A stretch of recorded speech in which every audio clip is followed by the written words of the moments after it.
our commitment and responsibility in improving relationships between nations and to improving our own understanding of local indigenous peoples and their cultures. Please join me in a moment of reflection to acknowledge the harms and mistakes of the past and to consider how we can, in each in our own way, try to move forward in a spirit of reconciliation and collaboration. I invite you to share in the chat the indigenous people to whom the land you are belongs. If you are unsure, I will soon provide a map in the chat. Thanks, Chris. Melissa, thank you for that needed land acknowledgement. Well, we're so excited, you all, to just really join us today. This is the second of a 3-part virtual series on building power and pathways to economic freedom. And specifically today, we're going to talk about policy win to implementation power to take us on a journey from that policy win to how we transition our advocacy efforts into implementation. Now, for me personally, I made the mistake that when we advocate for a policy, when we advocate for a bill to be passed into law, that we've won and we stop there. We get complacent, we get comfortable. But I've learned in recent years that we also need to be at the implementation table, right? It does not stop when the bill is passed into law. In fact, it's almost like the beginning. And what we wanted to do here is to create space and an opportunity to talk about where are opportunities of implementation throughout the entire state. My name's Chris Cooper. I'm program officer here at Sierra Health Foundation, the center leading the day-to-day for California Funders for Boys of Color. We are a phenomenal network led by phenomenal, great philanthropic CEOs and presidents, some of the best in my opinion in the world, driving changes for boys and men of color from work, justice, and education, in thinking more about how does work, justice, and education lead into this pathway to economic freedom. So happy we're joined here by one of our members, Julio of Liberty Hill Foundation, and he'll have an opportunity to talk about all the amazing work that he's leading in our Southern California region. We also have Abraham Medina, here, Director of California Alliance for Youth and Community Justice, Eric Morrison-Smith, Executive Director for the Alliance for Boys and Men of Color, Catherine Lucero, Director for the California Office of Youth and Community Restoration. As you can see, Marcia was not able to join today, but we're so lucky to have Catherine, the Director of this office, here with us. And then lastly, for the best city in the state, Sacramento, we have Monica here, organizer with Youth Forward, Sac Kids First. So super excited. I don't think I left anyone out. We have an expanded panel here, and I'm just super excited to get going. And you know, I'm not that good at math, but I was kind of doing some math calculation here, and I feel like we have almost $500 million worth of implementation at this virtual table. That means collectively, a lot of us have advocated for up to that dollar amount. Very powerful when you consider the dollars that are circulating for implementation. It's just phenomenal. We're going to start off with Eric Morrison-Smith, again, the Executive Director of Alliance for Boys and Men of Color. And let's do this first, taking a look at the state. The California Youth Empowerment Commission and apprenticeship program are two phenomenal opportunities that we're tracking. Before it was even in the stage that it is right now, the Alliance for Boys and Men of Color and their partners were at the table. ABMOC is known to lead and advocate for substantial investments for our community, such as California Youth Apprenticeship Program and Youth Empowerment Commission. Both of these programs were funded because of the state budget advocacy efforts, and they didn't stop there. So starting with you, Eric, if you could just tell us more about these efforts. I believe the apprenticeship was around 65 million. Youth Empowerment Commission was a little bit over $1 million. You can tell us a little bit about these efforts. Yeah, for sure. First off, just want to say I appreciate you, Chris, for making this space and really digging deep into implementation. I think that the movement has really learned that it's not enough to, pass legislation, but we really got to build power and work on the implementation of these things as well. So just appreciate you for making the space and bringing us all together. But yeah, like you were saying, in 2021, ABMOC with our network partners, we worked on 3 really big budget asks and secured $121.5 million through the budget for community-based infrastructure and economic opportunity for youth. And the 2 that we're focusing on today is the California Youth Apprenticeship Program, which is basically the first program that operates like this at the statewide level that is focused on helping young people between the ages of 16 to 24 get into quality apprenticeship programs. And the way that it does that is basically it creates this statewide entity that kind of provides a cohesive strategy for the state and how we get more young people into apprenticeship programs. It actually provides grants for apprenticeship programs that are currently operating, but don't necessarily have space for young people. So basically resources to be able to expand their infrastructure to support young people into those apprenticeship programs. And then the last piece that the funding does is it basically provides resources to community-based organizations who could provide wraparound support for young people so that once they get into the programs, they're fully supported, whether it be through transportation, more skill development, or whatever the case might be. So that's the California Youth Apprenticeship Program, and that is currently almost a year into the implementation of that, and can share anything that might be helpful as it's related to that. And then the other policy that Chris had mentioned was basically AB 46, which created the Youth Empowerment Commission. And this was, happening basically right after 2020, when we saw that young people were leading the way with some of the largest protests in American history after the killing of George Floyd. And basically, we started to work on this bill with a bunch of youth-led organizations and youth advisory committees that were at the local level, because they're basically saying, like, we need to be at the table at the state level, influencing and shaping decisions that are impacting us. And I think that was just actually a great example of being able to channel all of that energy that was in the streets and bring it to the state level to enact that advisory committee. So basically what it does is an advisory committee of, I believe, 14 young people with a special emphasis on, our young people who have been historically disconnected from these type of opportunities, and basically gives them some power at the state level so that they can weigh in both at the decisions that the governor is making and weigh in on policies that are impacting youth. And then the last thing that it does is it basically operates as a statewide entity that can sort of connect all the other youth advisory boards that exist at the local level, just to make sure that there's a cohesive strategy and that, they're having testimonies and hearings to be able to talk about youth issues at the Capitol. So those are sort of the 2 big issues that, we had worked on last year and are tracking the implementation of this year. And I'm sorry, that was in 2021. So we're still working on the implementation 2 years later. Yeah, no, thank you. Well, this is great. I'm reminded just how much right now we need youth and their voice. So often we tell youth to, you're the future. But no, you are the future. You also are the now. There are opportunities now for them to come in and lead. So I'm reminded of your leadership and the advocacy of others to help push youth forward. For some of our other panelists, why should we invest in opportunities for youth to thrive in California's workforce? We'll start with you, Director Catherine. So the question is, why should we invest in youth for the California workforce? Yes. Wow. I mean, that's like why should we breathe? Why should we eat good, healthy food? Because it's good for us. It's good for our families. It's good for our communities. Earning a living wage is something that should be promoted for all people. But I think our youth have, especially when I say our youth, the youth I work with are historically youth from under-resourced neighborhoods where choices present themselves that aren't always choices that are in the best interest of our youth.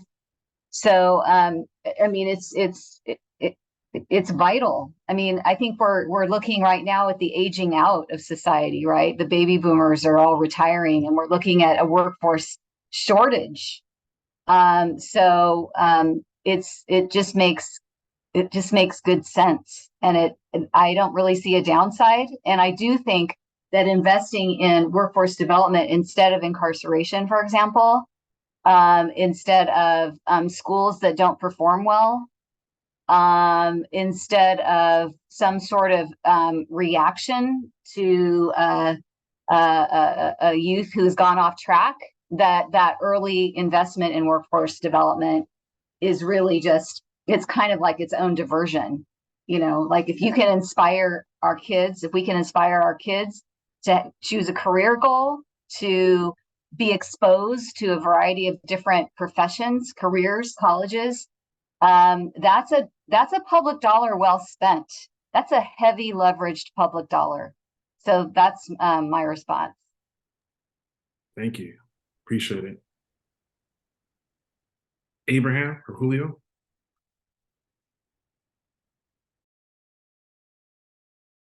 Yeah, I mean, I can jump in, and I will piggyback off what Judge Lucero mentioned. I think, it's not, it's pretty straightforward why we need to invest. And I'm going to say youth of color, just to be very blunt, Black, Brown, Native, Indigenous young people here in California. Number one, we often talk about California as a hub for innovation and technology. But by ensuring that young people of color have access to education and training and employment opportunities, this state can actually tap into that diverse talent pool that can contribute new experiences, fresh perspectives, creativity, and ideas. And we've seen it. We've seen it in Los Angeles, which has led to increased innovation, productivity, as well as economic growth. For us, it's also important around income equality. We talk about the future life, the life course framework for young people of color. It's about getting a good job, right? A good job helps you create new opportunities. Not only does it reduce income inequality, but it helps you actually thrive in many other social indicators. So I think from my perspective, this is a no-brainer question, but as you mentioned, Chris, sometimes it's all talk. And so how do you actually then put this into fruition? How do you center young people who've been directly impacted? How do you put them in positions of power? We've seen that in Los Angeles with, Measure J, which was a ballot initiative that was passed after the murder of George Floyd, where now every year, community-led young people as well as other community members are deciding how $100 million worth of investment can actually help young people access a good job, a safe neighborhood, access to wraparound services. And so now, we have to show that investment, as Judge Lucero mentioned, is much more effective than the $1 million we spend to incarcerate one young person in Los Angeles.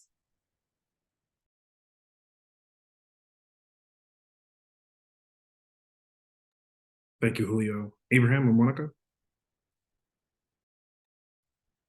Yeah, one thing I would add is just we're going to make sure that we address the opportunities that young people have in the community from decades of disinvestment and decades of cities, counties, and the state pouring millions, if not billions, into what is now the prison industrial complex.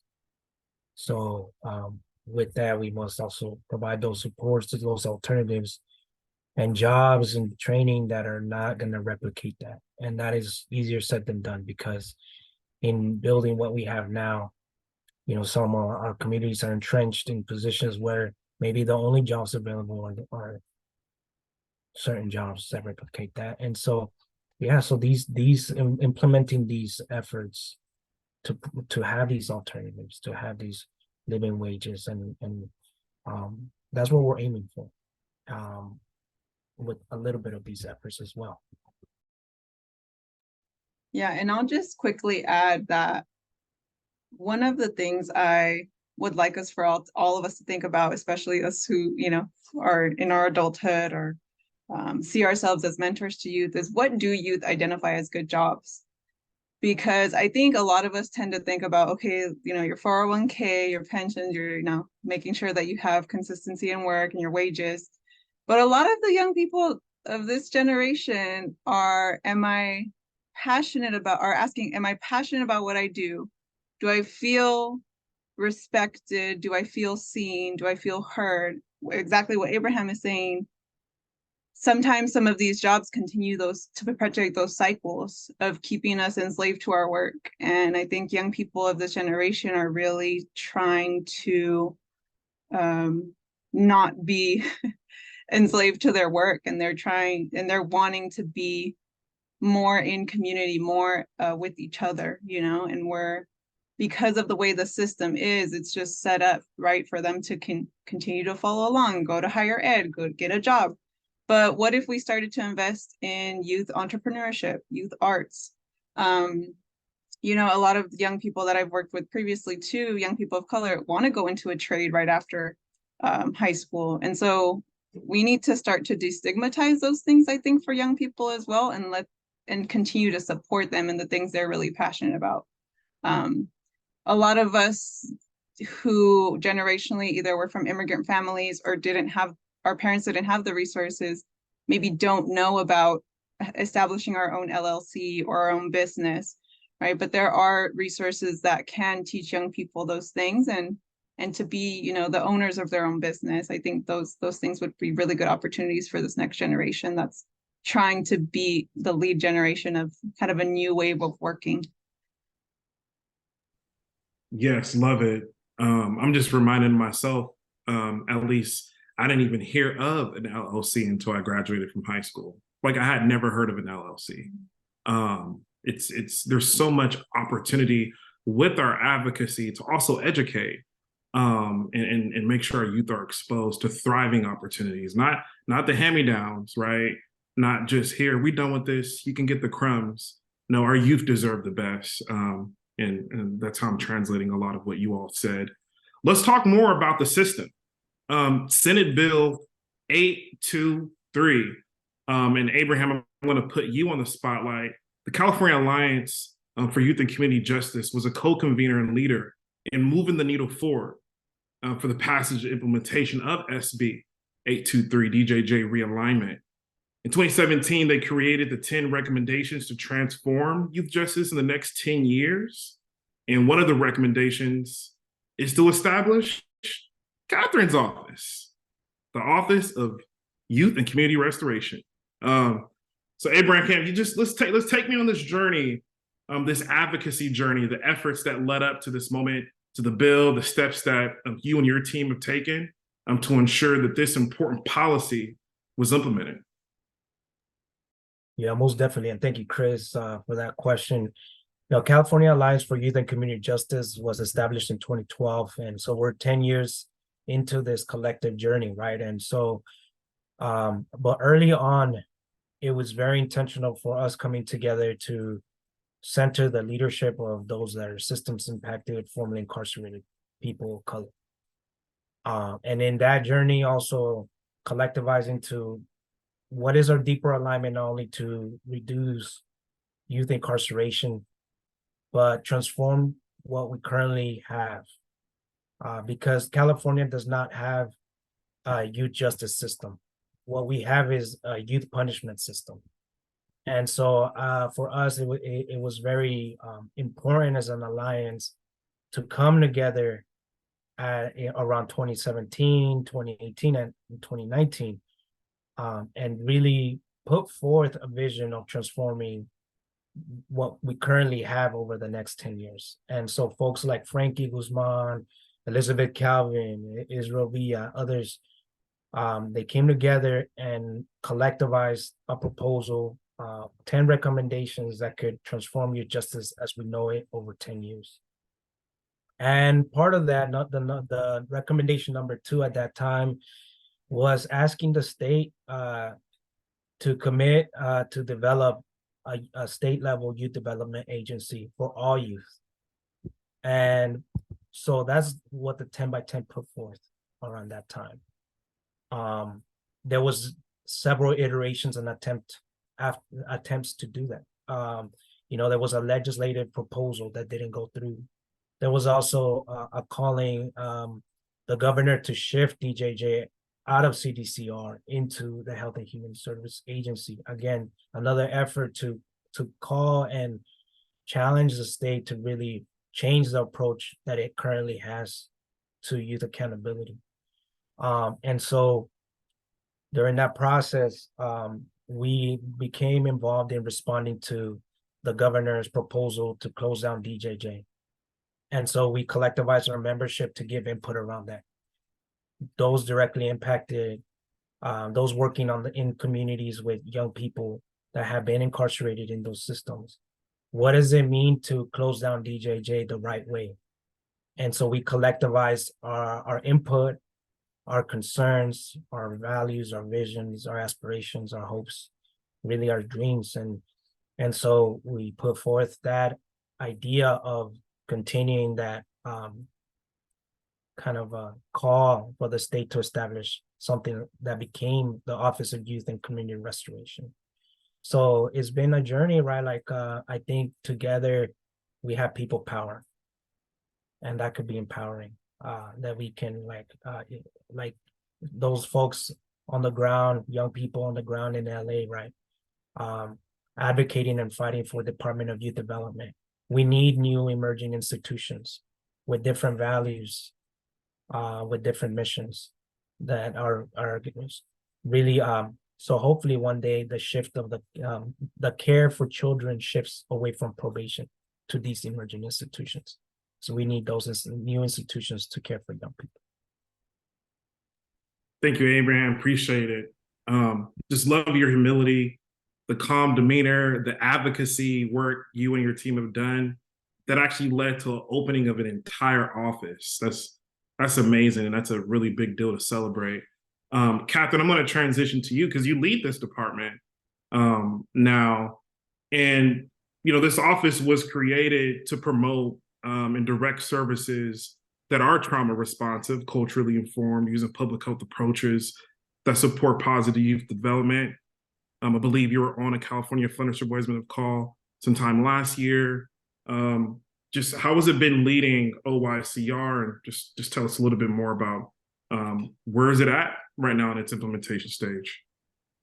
Well, first of all, I want to thank Abraham for creating a way for me to step away from the bench where I was a judge for 22 years and into a position where I could take all of that knowledge and experience of what I saw, some of what worked, but mostly a lot of what didn't work, and transfer that knowledge to this work. It's been a very heavy lift. I came on in January of 2022. I was the second person hired. We're up to 20 staff and 4 consultants.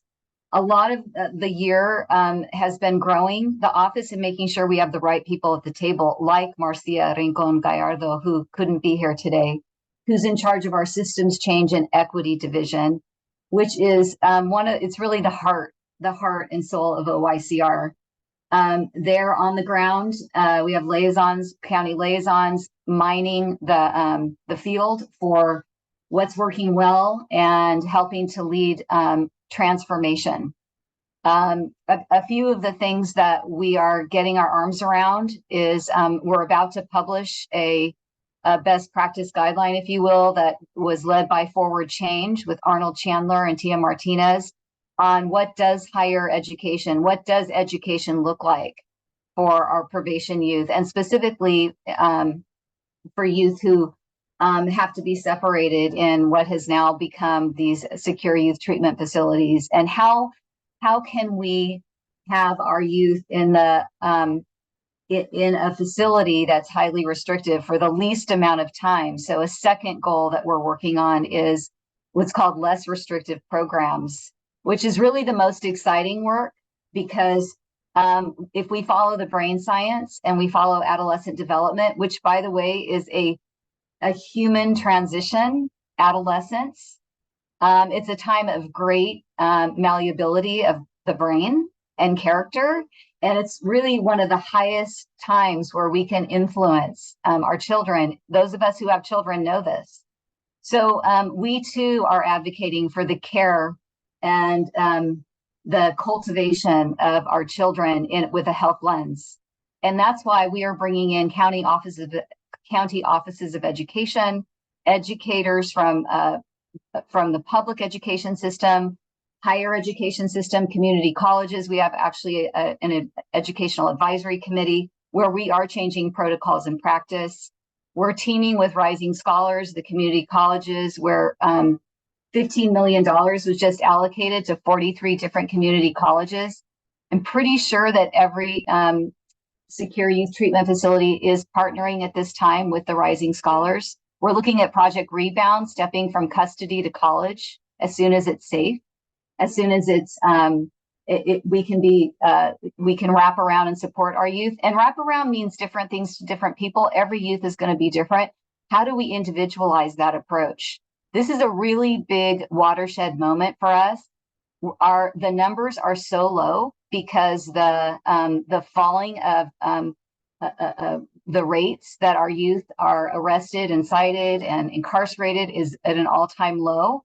I know that some are saying that there's been a bump after COVID, but all in all, we can manage this, the higher, what's called the higher end youth, 700-800 youth. How are we going to wrap around them and have them step into workforce development? Or how do we have them start workforce development in the secure youth treatment facilities? We have a girls initiative. We've picked 4 California counties to end the incarceration of girls and gender expansive youth. We're partnering with the Department of Rehabilitation to use our state agency partnerships to make sure that youth have access to all kinds of services that maybe counties weren't aware of. We're also working with in TA with a variety of credible messenger models. We do complex case solutions. Sometimes counties call us, they have a complex case, we help problem solve.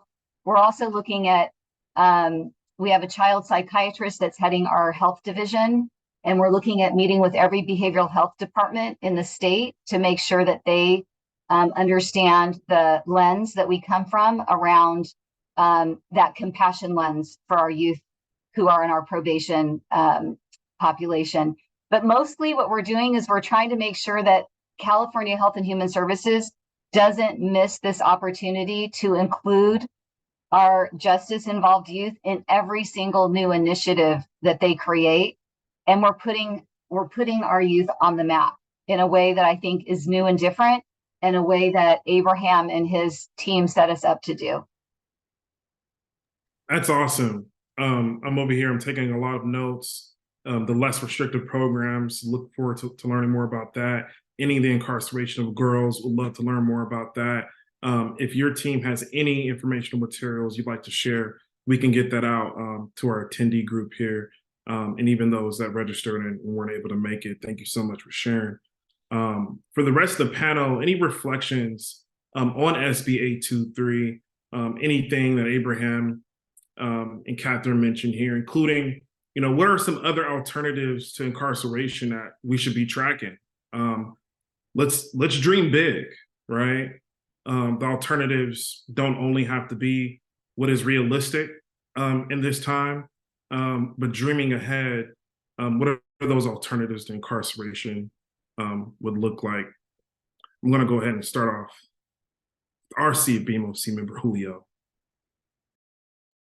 Yeah, I mean, look, this is my 25th year doing this work, and I've traveled up and down the state. I visited young people in every youth facility previously to DJJ, which used to be called the California Youth Authority. I've also visited every state adult prison, traveled the country. I'm going to use an I statement. There are many alternatives. We just have to have the backbone to believe in them and to invest in them, right? We don't blink an eye to spend $1 million to lock up a young person, a kid, a child in a dungeon that we know does not work. We know there's zero research that have said that this is going to be helpful in any which way, and yet we continue to invest in something that has failed. This year, Los Angeles County's budget, Los Angeles County is larger than 44 other states. We have 10 million people. Our county budget has, it's a $41 billion budget. This year's budget has set aside $3 billion to pay out claims by young people who were sexually assaulted, traumatized, harmed, maimed by this very system that we continue to invest in. So this idea that an alternative doesn't exist is a false narrative to me, because I know and I've seen firsthand community-led organizations, community-led solutions actually serve young people at the highest level and be much more successful. But we do not have the backbone to invest fully, to give $1 million to those programs to scale. We see it coming out in Los Angeles. We're really excited about certain things that have really come from the community, right? So whether it's on the youth side with Youth Justice Reimagined that has created, and pushed this county to create 24-hour youth centers, credible messenger programs, diversion programs. We know that every young person, or at least 80% of young people who are arrested in Los Angeles County are legally eligible to be diverted, meaning no handcuffs, no processing, you don't have to go to the hall, who can be kept in community, to be served by community. We need to invest more in that. So again, I know that I'm probably preaching to the choir, but there are plenty of examples of other programs that are based in community that have shown better results, yet the bar is so much higher for things that work in Los Angeles County. Why is that? Why is it that the community solution that has 2 evaluations that have been proven to be effective doesn't get $100 million fast track like we just did recently to reopen a previously closed youth prison in Los Angeles? The bar for things that work is so much higher, and we need to challenge that narrative. Thank you, Julio. I have to stand up on that one because I got too pumped up. Other panelists? I was just gonna say, what Julio said, I just don't even know how to follow that up because I think he did an amazing job explaining. The only piece that I would add is that if there are any funders in the room, the thing that always struck me as really interesting was that a lot of the community-based organizations that work with incarcerated young individuals or at risk got a lot more funding to work on the inside and didn't get as much to work on the preventative side, right? They were trying to start to do more programming to prevent these interactions with law enforcement from happening and or incarceration. And the funding needs to follow suit. Because if we're really trying to prevent young people from having those interactions in the first place, then we need to start to get the funding to go in the way of prevention. And what Julio just mentioned is the bar is so much higher when you're talking about prevention, and these outcomes that young people could be thriving versus, oh, okay, this one incarcerated young person is not recidivizing. There needs to be both. But if we also want young people to avoid having those interactions or those experiences, the funding also needs to start to follow suit under prevention as well. So that's the only piece I would like to add. But Julio, that pumped me up too. Thank you for that. Yeah, maybe, just the one thing that was kind of coming up for me. I agree with everything that's already been said, but we're also talking about power to implement. And I think the other piece that's like a critical part of this conversation is part of the reason why it is so difficult to get money for those alternatives is because the status quo doesn't want that. And they currently consolidate power and keep us from being able to do that. So I think one other critical piece of like this conversation is, continuing to invest in building community power to challenge those forces that don't want us to invest in those alternatives and to move in this direction. Because I completely agree, the alternatives are there. We got plenty of examples of how we could invest in healing, culturally rooted approaches, the whole nine. Like that work has been happening in California, but the reality is law enforcement don't want that. Probation don't want that. And quite honestly, a lot of these institutions though, so like just continuing to build power to challenge those forces and build up the type of community-based infrastructure so that we can enact the vision that we know is best for our young people.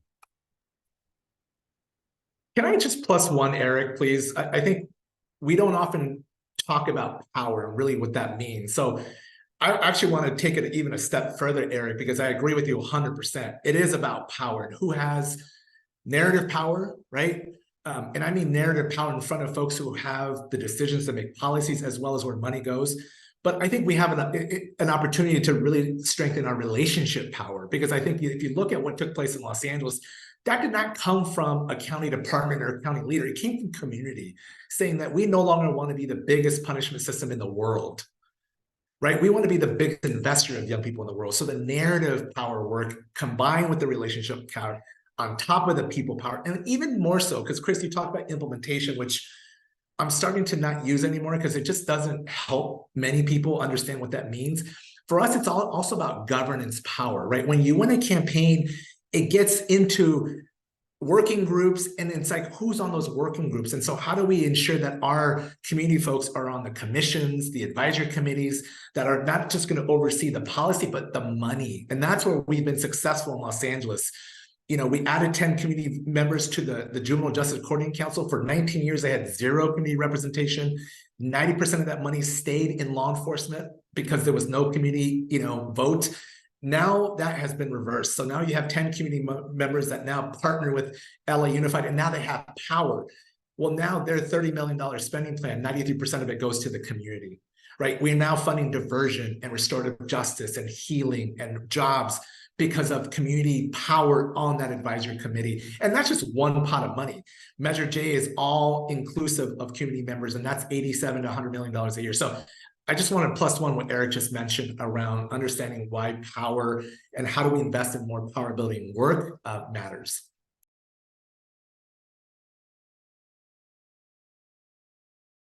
Thank you, Julio. Eric, Abraham?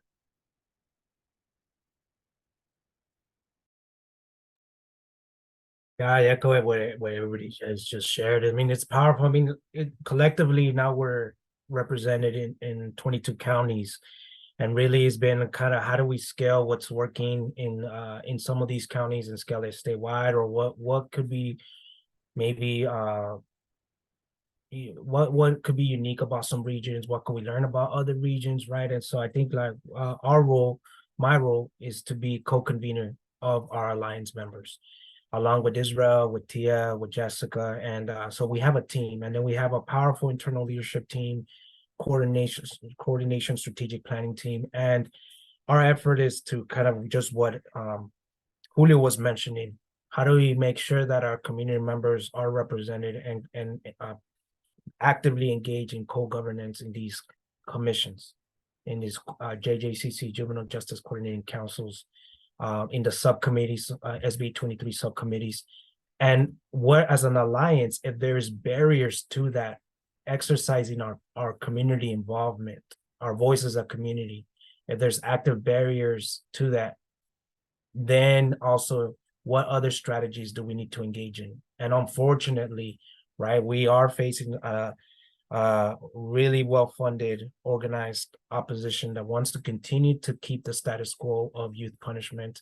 And so we've had to, unfortunately, engage in litigation strategies, movement lawyering. And so we also partner, some of our members include organizations like the Youth Law Center, who help us collectivize these strategies for movement lawyering.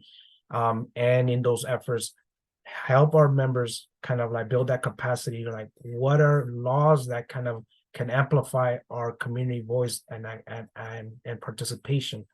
We're learning about Brown Act, laws that kind of help us be involved in the process. But also when we see these entities prevent our communities from being at the table or taking place in decision making, then we also kind of let our members know what we can do in terms of litigation strategies and movement lawyering strategies. So with that said, I think everything's resonating and there's a lot more to be done, but unfortunately that's the part that we need resources to. Aside from, I agree with what Monica mentioned, and also implementation work is this whole spectrum. To engage in these litigation strategies, we need that support in funding. To build the capacity of CBOs to build the alternatives, we need that specific type of capacitation to make sure our orgs have the internal infrastructure to access new monies and new funding streams. And so we're mapping that out. What is that spectrum of capacity building? What is that? Who's helping orgs do what? And then create funding strategies so that we're making sure that our alliance members are able to be supported in all the range of work that they do. Because a lot of our members are really accompanying families, as Korea and others are mentioning. It's about not only the young people needs, but the family needs. And so our orgs are doing all of that on top of, it's a lot. So with that said, pass it back to you.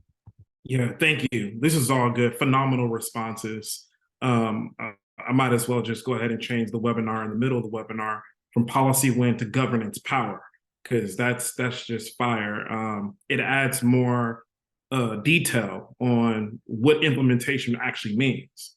And what it means, as Julio mentioned, is actually governance power. Like we don't want to just sit at the table. We want to sit at the table and govern to help drive this work forward. This is phenomenal. Thank you. Well, let's transition a bit to the more of the local side. To our attendees that are still here, if you do want to stick around, we'll start to open it up to address some of the questions that we see here in the Q&A function. It should be center of your screen. So we'll get to your questions. We have 2 more questions here from the panel that I'll moderate. Monica, Youth Forward, SAC Kids First, Sacramento Children's Fund. The work that you've led is phenomenal in our home city, South Sac, right? I think both of us from. I'm just super excited about this. In November last year, Sacramento voters approved Measure L, which created a multi-million-dollar fund for children and youth services in Sac. This is years and years of hard work, and we finally got there. And we got where? To this point of implementation to now drive this work forward after that policy win. Now it's about governance power. Monica, can you tell us a little bit more about this effort, including the possibilities that we're hearing from the community around this fund? Yeah, and if folks are interested in learning more about the campaign itself, I know there are other cities in California that are interested in running campaigns for children's funds, either at the county or at the city level. We do on the Youth Forward website, I believe we have our webinar linked up there where we did a session with our campaign consultant and our elected officials that we worked with, specifically around the strategy for winning a campaign in Sacramento in November of 2022.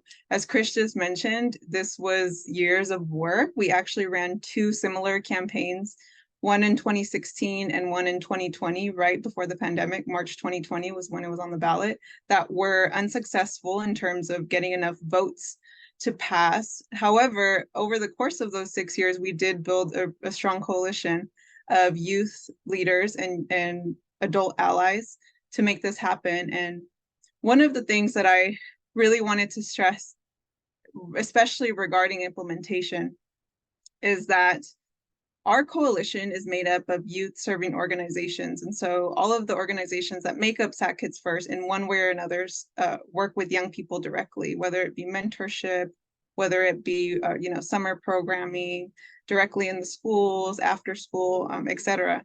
And a lot of what we had to do was reckon with the fact that on the policy level, things move pretty slowly, right? Because there's all these processes and things that have to happen before the money gets granted out. So the campaign, I think our coalition created a whole movement around it, right?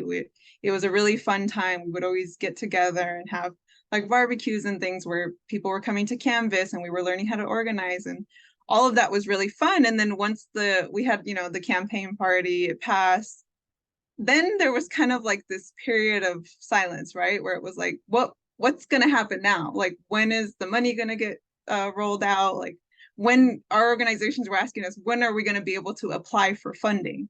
And those are questions we didn't necessarily have the answers to immediately, because it required us, our coalition, to no longer just work outside of the city, but to work in collaboration with city staff and city leadership to know what the timeline was going to be for implementation.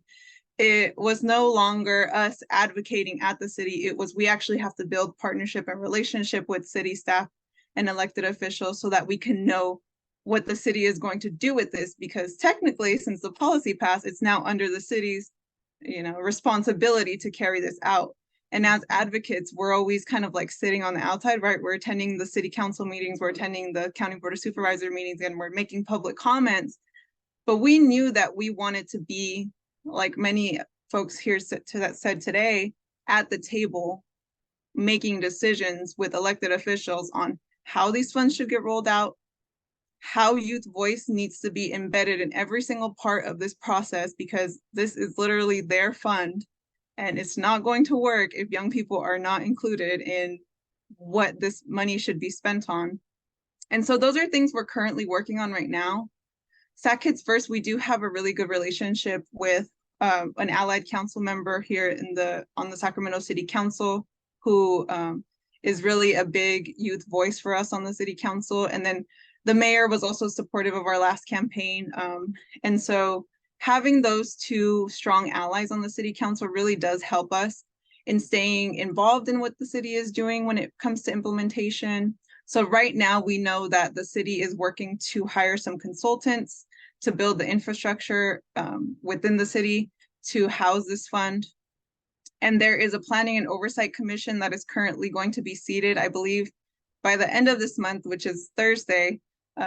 All of the council members should have submitted their appointees' names to the city clerk. And so we'll have a planning and oversight commission for the Sacramento Children's Fund. And they're tasked with developing a plan on how the money is going to get spent out. I can't stress enough that every step of the way, and this is something that we have to do as advocates, because the city is not necessarily going to do it if we don't advise them to, is how do we engage those communities that, as many of you had mentioned, have historically been disinvested in, or youth of color specifically. Like, when has the city of Sacramento gotten a group of Native youth together? Because there's Native youth here in Sacramento, and really ask them what they would use this funding on. The funding itself has 5 goal areas that all have to do with prevention, reducing youth homelessness, youth violence, and substance use. And it also asks the city to invest in youth mental health supports and in early childhood. So there's, these areas where the city is supposed to invest this money in, but we want to make sure that young people are also a part of that conversation. And so, as you mentioned, it's really important for young people that are from Sacramento, that grew up here, that are going to continue to grow up here, to be a part of this process. And I'm just happy to be a part of it too. I was one of those young people growing up here, and it saddened me to see that cycles were continuing and things weren't necessarily getting better. I feel like things are getting better now, but we still have a long way to go. And like I said, this generation, they're going to tell us what they want, and we just need to give them platforms for them to do so. So I'm excited about what's to come for the implementation of the fund. Yeah, it's the follow-up question. It's just phenomenal work.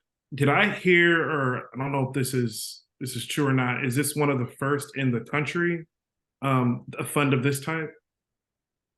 Not necessarily. You might be thinking about the youth liaison that we're trying to add to the council. So there's an effort to have a young person sitting on the dais with the city council when they have their meetings. That would be the first in the country. But in terms of the Children's Fund, we are one of many in California, and we're one of many in the entire country. However, to be more specific, and you already mentioned that our Children's Fund here in Sacramento is coming from the cannabis tax we collect. There aren't as many cities that do it from the cannabis tax. Other cities have done, like, a new taxes, or from other forms of income from the city budget. But the way that we advocated for it was cannabis as an industry, does target young people in some ways. And we have to leverage those dollars to then go back into the communities that were the most impacted by the war on drugs, right? Black, brown, indigenous youth, and also Southeast Asian youth here in Sacramento.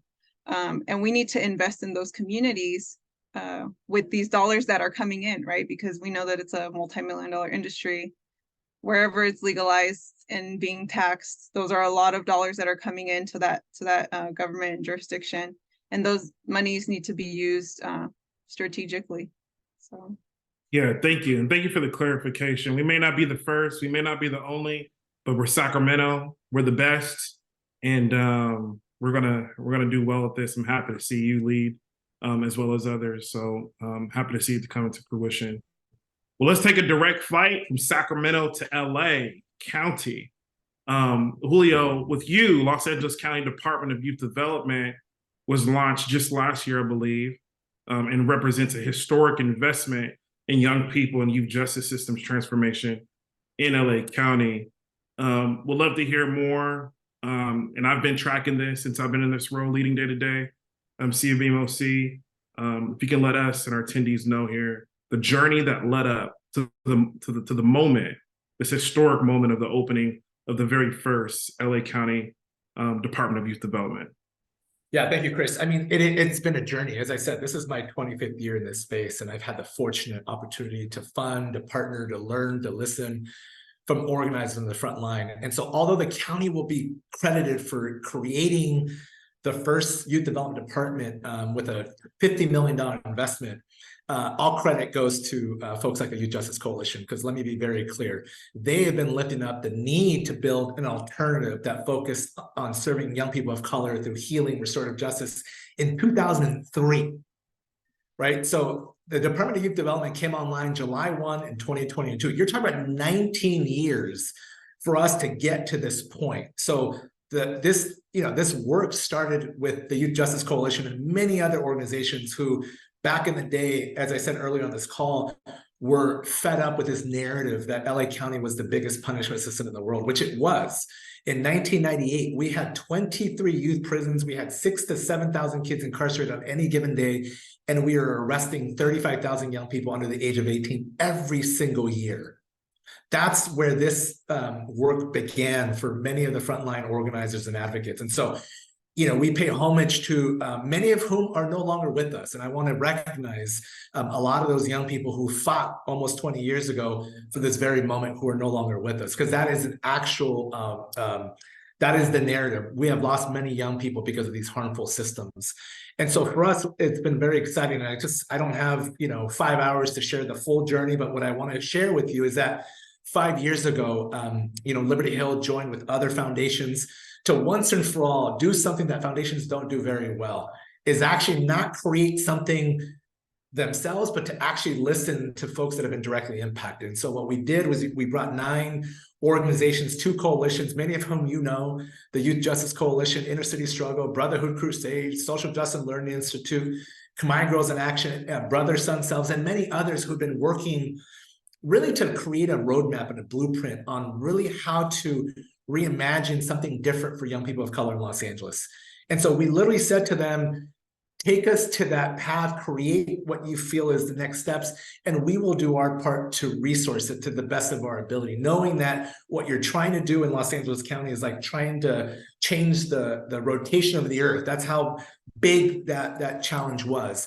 But what the groups were very clear about, it's about youth power, building narrative power, really being in relationship, and really mapping out a strategy on how to shrink, how to close, and more importantly, how to reinvest punishment money into a much more holistic healing manner. And that's what took place, right? In 2017, we had about 14 youth prisons still online. Today we have 6, still one too many. In 2017, we had 1,400 kids incarcerated.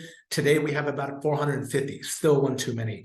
But more importantly, what these folks have done is really come together to really shift the narrative. Now, if you go to our LA County Board of Supervisors meeting, you hear care first, jails last. Sometimes it's rhetoric, because as I mentioned to you early on this call, just about a month ago, this board also reopened a previously closed youth prison because of pressure from the Board of State and Community Corrections, because what they had shared with us is that, by the way, your youth prisons are unconstitutional, they're uninhabitable. And so we did everything, or the board did everything they could to reopen that, which to me was a low point in my career, because I felt like we had done, and the community had done enough to show that you can actually serve young people in community, not in these dungeons. And so this work continues again, not just from our perspective. I think part of what we've been able to do is really truly listen to groups about where they want to go, to show up for them, never to get in front of them, but to stand with them, stand behind them, and ultimately to help them, whether it's raising money, open new doors, facilitate new conversations, and ultimately that's what Los Angeles has done.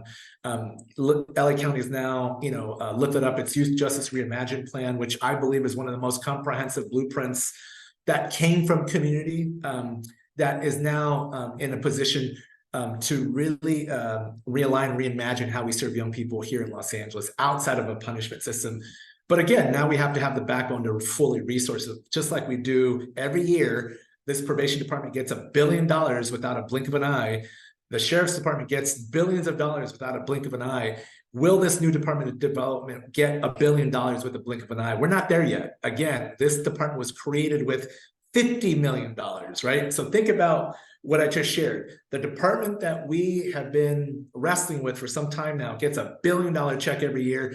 And this community-led entity that's going to bring to fruition the Youth Justice Reimagined blueprint that came from community is starting off with $50 million. And it's probably even less than that. And so that's the real work that needs to take place. So although we do have a new agency, a new director, who really embody the spirit of Youth Justice Reimagined, we have a long way to go to fully maximize and to bring to life the hundreds of recommendations that the community has lifted up, everything from, again, workforce to health, to jobs, to everything in between, to fully resource that. And so that is the next phase of this work. We are mired, like everybody else, in working groups, right? So when you win campaigns and the board passes motions and policies, it takes years sometimes to see that come to life. And so we will continue to support our frontline organizers and advocates who are representing young people, who are lifting up young people, who are positioning young people. Many of them have been hired by the county to be consultants in the implementation work, which, we have fought long and hard for that. But again, we're definitely in the initial phases of this rollout for this Department of Youth Development. And I hope that, if you bring me back in 5 years, that I will be able to come and tell you that we now have the nation's largest youth development system that is investing $1 billion for young people of color across Los Angeles. I love it. This is amazing. For folks that are still sticking with this, we're just going to do closeout comments, and then we'll get to some of the few questions that I see here in the chat. Catherine and Eric, we'll start off with you. What we've learned here during our hour together, implementation, governance power from the Bay Area to Sacramento to LA, throughout the Valley, throughout this state. We understand that policy win and governance power and implementation is important, has to happen with accountability, with integrity, in order to push this work forward.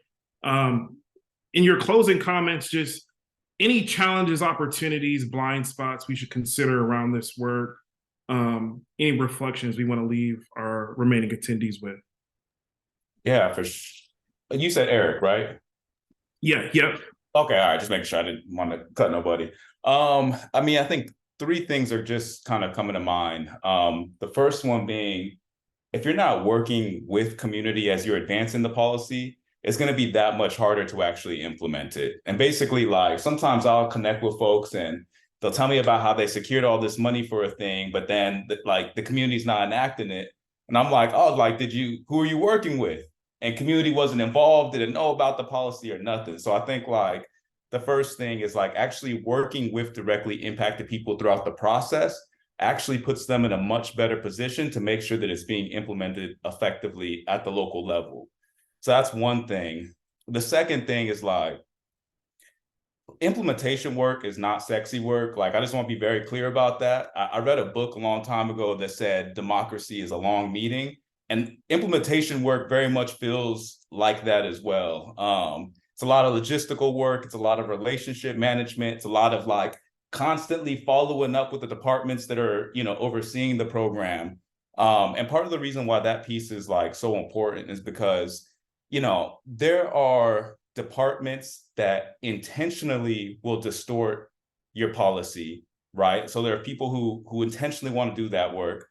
There are people who just don't understand how to implement it, right? Because we're talking about advancing like pretty radical stuff that they've never had to implement before. So like some of the bureaucrats are like, yo, I don't know what to really do with this. I'm just trying my best. So like being in constant communication with them could actually provide a lot of clarity and provide an opportunity to make sure that it's moving in the right direction. And then the other thing, I've been working on implementation for 3 different bills and 3 different departments. And one of the things that I realized too is like, people just misinterpret things sometimes, you know? We were working on this, this workforce development grant, and the department had basically implemented it in a way that we didn't envision. And we were ready to get like fired up, get our community organized to attack them.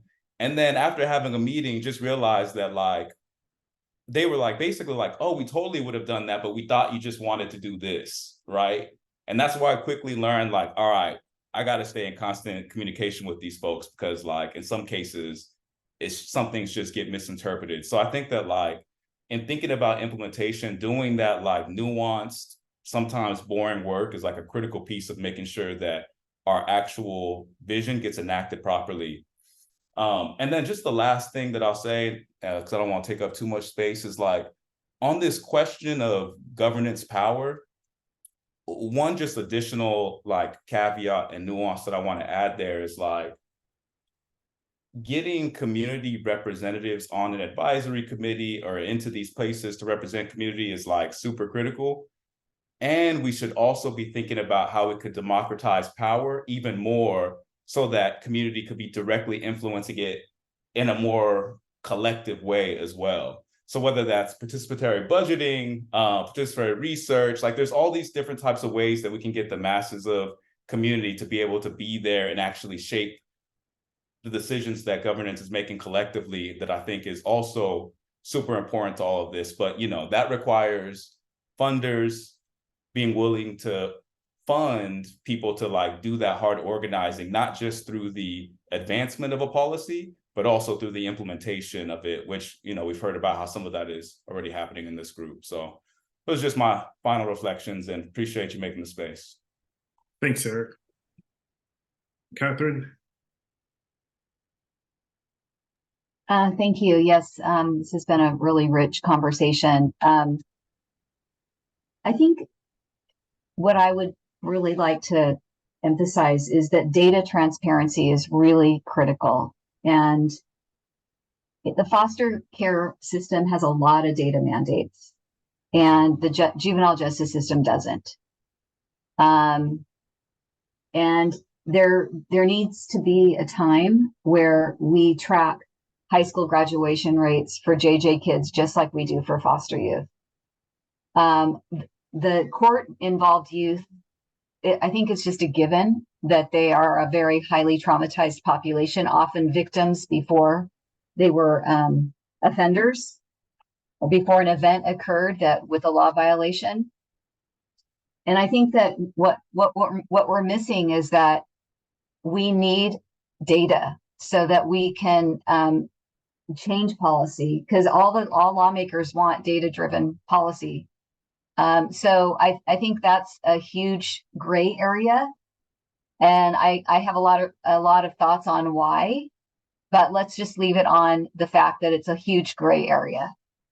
I also think that we should be driven by science and research when we look at where we put our dollars and how we create policy. For example, we know that communities are not safer when a youth is incarcerated for longer. In fact, it's the opposite. That youth who are incarcerated, actually, the longer they are, they grow in criminogenic features, which means they don't as easily transfer or transition into community. I think we just have to look at and be honest about that, and look at the data, the science, the adolescents. Even the U.S. Supreme Court says children are different, and there's less moral culpability because children are different. And I think we just have to be honest about how we are making policy when we know that data, science, and research point to different outcomes. And then lastly, I would, if I was the queen of all things, I would always make sure that every decision that we made, we analyze how it impacts children and youth. Let's remember 12 to 17 are the youth that end up in the juvenile justice system. Those are kids.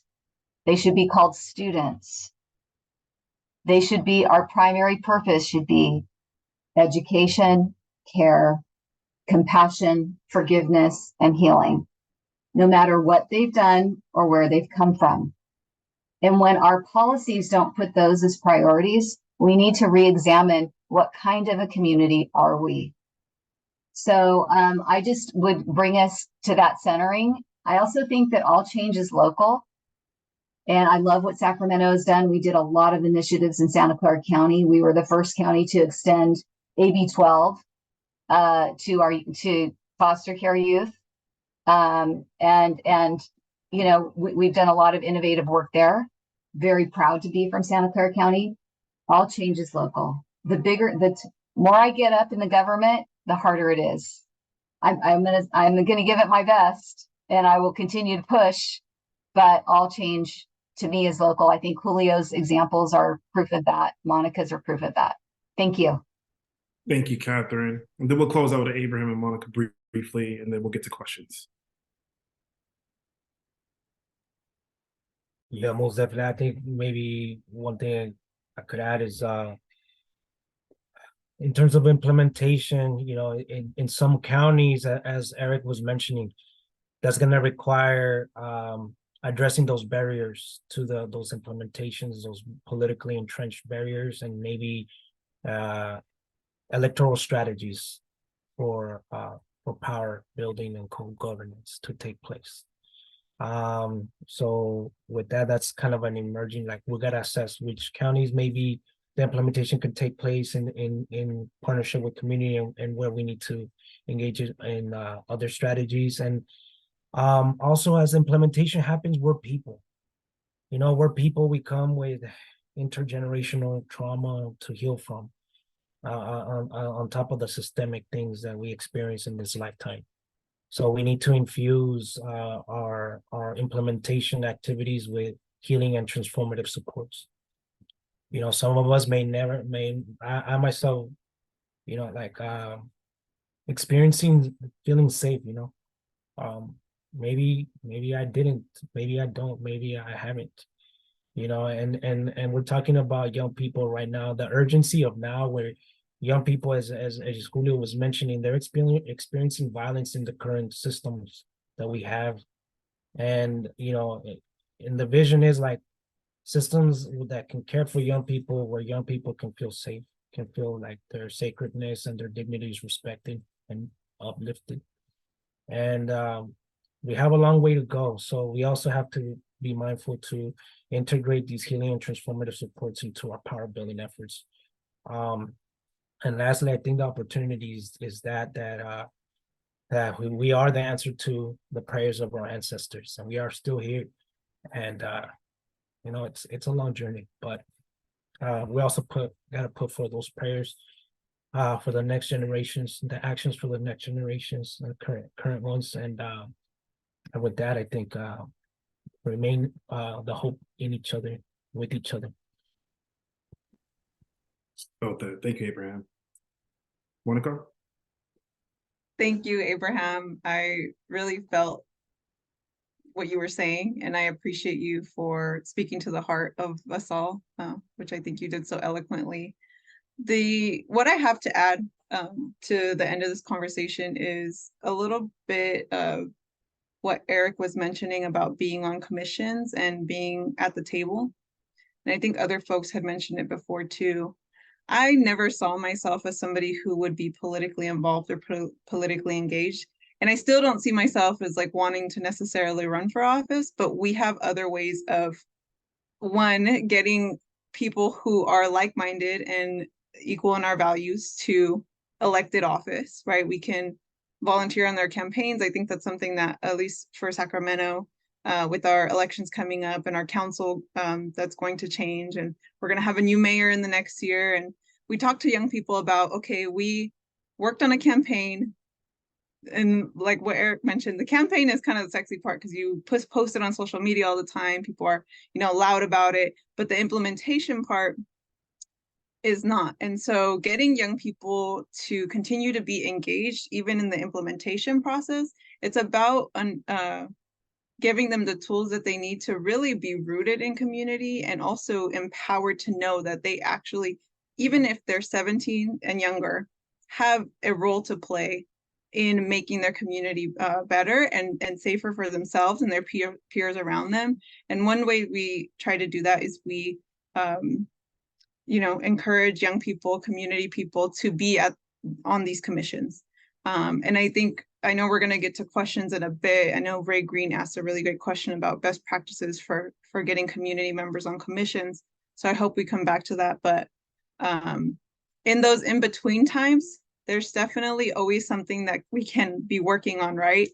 But one of the things I will say is that in order for our this is a marathon, not a race, right? No, Nipsey Hussle, that sort of like mentality of like, we need to continue to refuel ourselves. And the best way we could do that is in community and in relationship with each other. And the more we strengthen that foundation, the better off we will be, because some of us might get sick. Some of us might have to step out for a little bit. But because we built great relationships, those will always come into play for the work to be carried forward. And it's not sitting on one person's shoulders because it's impossible for any single one of us to carry our work without the great teams that we have. And so I just want to acknowledge that as well. So. Thank you. Thank you so much for all of that. This has been a phenomenal time in responses. This is recorded, so we'll make sure the folks here still sticking around with us for questions get the recording, as well as those that weren't able to attend that registered. I'm gonna start off here with questions. Last name Bronny. We'll make sure we get a contact email if you're still here on the Youth Empowerment Commission. And then we have Sarah mentioned, does the statewide Youth Advisory Committee include coordination of only youth advisory committees? Or do they also include juvenile justice delinquency prevention commissions? If there's any panelists that can respond. Yeah, I could respond to that really quickly. And I don't have the perfect answer on this. I know Jordan, he's also, helped with this bill. And I see that he's, one of the people in the audience. So maybe he has a clear answer. But one of the things is, I was just mentioning that the idea was that they can support with organizing some of the advisory committees from across the state. But I don't think that is like clearly defined that they can only organize those folks. And one of the things that is worth mentioning is that we did mention that like we want justice impacted youth to be able to be on the commission as well. And similarly with that, we did the same thing in the apprenticeship program, basically saying that there's a list of target populations, and like Black and Brown Indigenous youth, just involved youth are, on top of the line of that. So they don't have the most clear answer on that, but basically in theory, they could also organize those other groups that work with young people. Awesome, thank you. Looks like we have a response to Ray in regards to the question around best practices and getting community awareness around opportunities for youth parents to serve on commissions, advisory boards. So this is important. So it looks like there's a response to that. And then it looks like we have a question directed to Julio.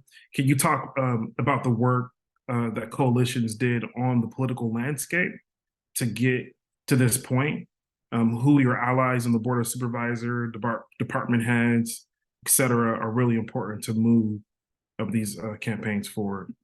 Yeah, I mean, obviously, I'm more than happy to share more information, Kriya, and I know you're coming to LA and we're going to meet so we can talk more about it in person. But yes, the coalitions from the very start did their power mapping analysis, really understood who the board was, who their constituencies were. And again, really from the very beginning, understood it was going to be an inside out strategy. If you look at from 2017 through the pandemic and you look at all the policies, and we call them board motions. I don't know if other folks call that in other counties, but when the board makes a directive, we call them board motions.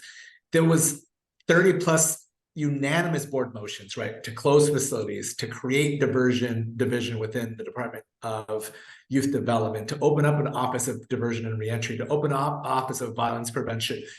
Unanimous. That doesn't happen without, again, to what Eric talked about earlier about power. So it was the people power connected to the narrative power piece. But yes, there were significant allies. Even the most conservative member of the Board of Supervisors voted in favor of Youth Justice Reimagined. That just talks about the power that the community had and the narrative that really was circulating around Care First, coming from community showing up to every board meeting in the hundreds, and really showing a force of solidarity across many different constituencies, education, labor. So we had a lot of allies inside the county agencies, the county offices, and that, again, to me, was revealed when the board made these decisions. And, we had a really great editorial writer at the LA Times who also spent a lot of time with our coalitions. He wound up winning a Pulitzer Prize on all the justice related editorials that he published, which again lifted up the community perspective to say that this is the time to do it. So yeah, I can go into much more detail, but there definitely was a very concerted effort by the coalitions to really understand the political landscape of what it would take to win, and what it would take to really turn the corner. Yeah, thank you so much for responding, Kriya. Apologize if I'm not pronouncing your name correctly. Happy you'll have an opportunity. I might meet you too, connect with Julio. I see you have another question here in regards to the family unit, and when the family is taken care of and have what they need, the youth most likely would have their needs met, and how are family needs being addressed to better serve youth. Is there any one panelist that wants to hit on this question in regards to any efforts or at least the importance and need to address the whole family in order for youth to also be taken care of? And there is a clarification here. Obviously this doesn't include unaccompanied youth.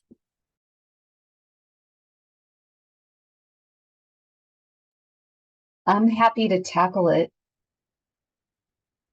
When a youth is in crisis, a family is in crisis. And when a family is in crisis, the youth are in crisis. So I don't see them, I don't see a family unit as separate.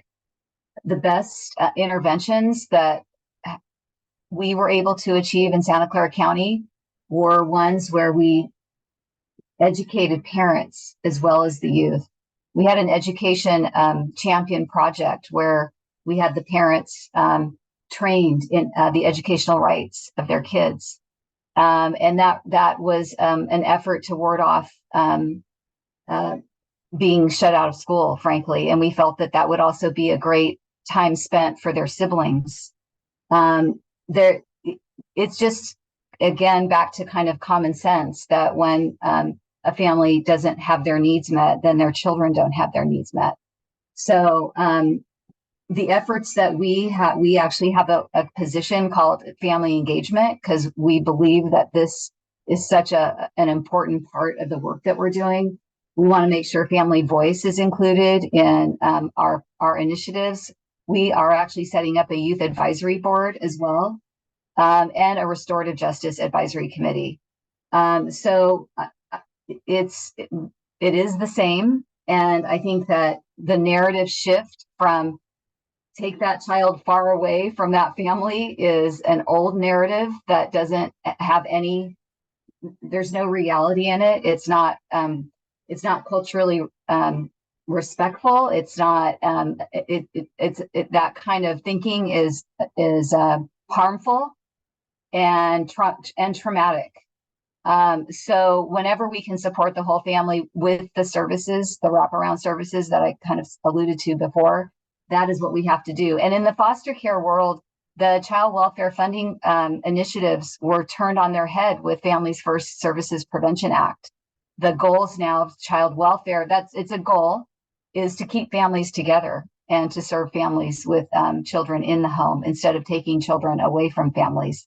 So I think we're getting there. It's been slow, and I think that we need to keep giving it intentionality. I love it. This has been a lot, and this has been so good. Thank you all for our amazing panelists, the attendees, the ones that you may have had a 2, but you say, you know what, let me stick around till 2:30. Thank you for sticking around. I have one last question, not related to our list of questions that we've been diving into. In addition to doing the amazing work that we do, it's also good to implement self-care, to pause from this hard work that we do and take care of ourselves, right? We talk about implementation power. Sometimes you need to implement yourself and get away, right? And take that time off. So before we log off, let's just say you did log off and you can go on vacation anywhere. No budget, just get out of here. Where would you go? Any city, any country in the world, where are you packing up and where are you going? I'll go ahead and start. When I hit this end button, I'm taking my talents to Montego Bay, Jamaica. That's where I'm headed to. Let's pass to Eric. Good question. I appreciate it. So the place that's been on my mind a lot lately is Guyana. I just read a bunch of Walter Rodney books for anybody who's familiar. How Europe Underdeveloped Africa is a must read. But I would want to go there because I like the idea of self-care, but I'm much more about community care, and like the opportunity to go to Guyana, learn with some of the indigenous folks there and the folks who are politically engaged, I think would just be a beautiful experience that would heal me in a lot of ways. So that'd be my place. I'll pass to Abraham. I would pack and head over to Mexico. So, still putting that vision out there. So with that, I'll pass it to Monica. Thank you, Abraham. This is fitting because I actually just came back from a 2-week vacation. I highly recommend it. Anywhere where I can be among the trees, like in the woods. That's what I did during my vacation. 1,000-year-old trees just have so much wisdom and history, and if you just take a moment to just sit among them in silence, I think that you can get fed a lot of wisdom through that energy. So low cost and highly recommend. And I'll pass it to Catherine. I would go to an ashram in Rishikesh, India, and it would be a high-end one, not a low-end one with cockroaches. And I would be able to do yoga 3 times a day and pray and meditate, maybe pray for world peace. I believe in that. Thank you for asking. I'll go over to Melissa.